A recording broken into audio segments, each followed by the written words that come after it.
मैं सलाम पेश करती हूँ जस्टिस मंसूर अली शाह और जस्टिस अतर मनल्ला को भी कि जिन्होंने पाकिस्तान के अंदर आइन की सरबुलंदी के लिए अपना किरदार अदा किया। अमीनुद्दीन साहब जिनको आईनी अदालत से उठा के गैर आईनी अदालत में बिठा दिया और वो बड़ी खुशी से सुप्रीम कोर्ट से उठ के इस्लामाबाद हाई कोर्ट के कमरे में शिफ्ट हो गए।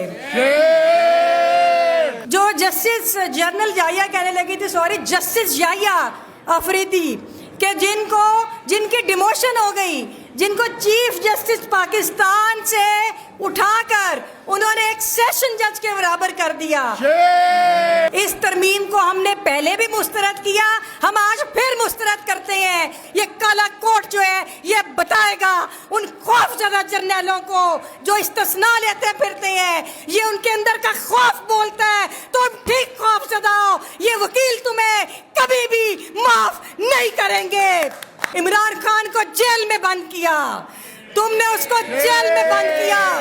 असल जो माफी देनी है वो मुंतखब हुकूमत तुम्हें देगी। तुम क्या समझते हो कि ये जो तुमने इस्तिस्ना अपने हाथ से लिखवाया रबर स्टैम्प पार्लियामेंट से, क्या तुम इस आइन से गद्दारी के मुकदमे में तुम्हें हम माफ करेंगे?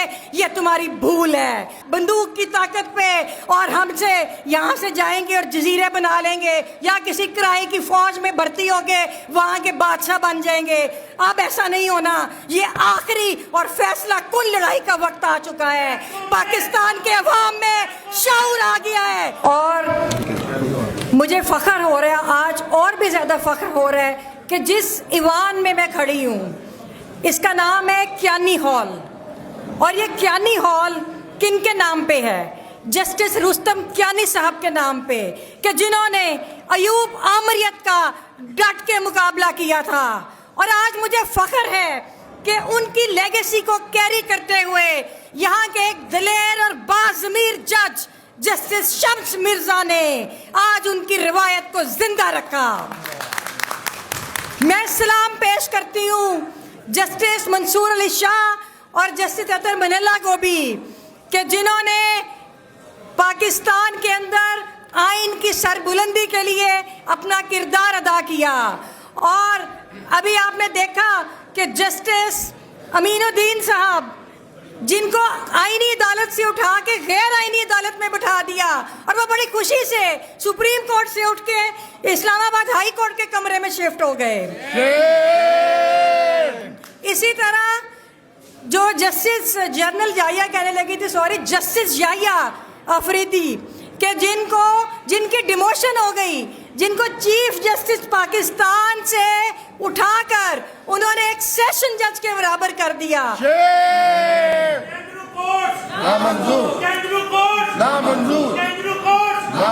तो हम लोग इस तरमीम को हमने पहले भी मुस्तरद किया, हम आज फिर मुस्तरद करते हैं। और मैं खराज तहसीन पेश करती हूँ सबसे पहले कराची के वकला को कि जिस दिलेरी के साथ वो लड़ रहे हैं, कराची के वकला ने जिस दिलेरी के साथ वहाँ पे तहरीक बर्पा की है, अब वो वहाँ से चल पड़ी है और पाकिस्तान के कोने कोने में ये काला कोर्ट जो है ये बताएगा उन खौफजदा जर्नलों को जो इस्तिस्ना लेते फिरते हैं, ये उनके अंदर का खौफ बोलता है। तुम ठीक खौफजदा हो, ये वकील तुम्हें कभी भी माफ नहीं करेंगे।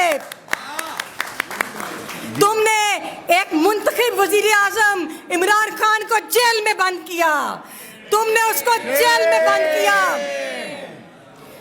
असल जो माफी देनी है वो मुंतखब हुकूमत तुम्हें देगी। तुम क्या समझते हो कि ये जो तुमने इस्तिस्ना अपने हाथ से लिखवाया रबर स्टैम्प पार्लियामेंट से, क्या तुम इस आइन से गद्दारी के मुकदमे में तुम्हें हम माफ करेंगे? ये तुम्हारी भूल है। और मैं अपनी कौम को भी मुबारकबाद देती हूँ कि ये इस्तिस्ना का मतलब क्या है। इसका मतलब वो अंदर का खौफ है जो वो आपसे खौफजदा हैं। तो इसलिए हमें पूरी दिलेरी के साथ बाहर निकलना है, हमें लड़ना है। और आज मैं खराज तहसीन लाहौर हाई कोर्ट बार के वकला को पेश करती हूँ, उनकी कैबिनेट को पेश करती हूँ कि जिन्होंने आज मुकम्मल स्ट्राइक की। जिंदाबाद,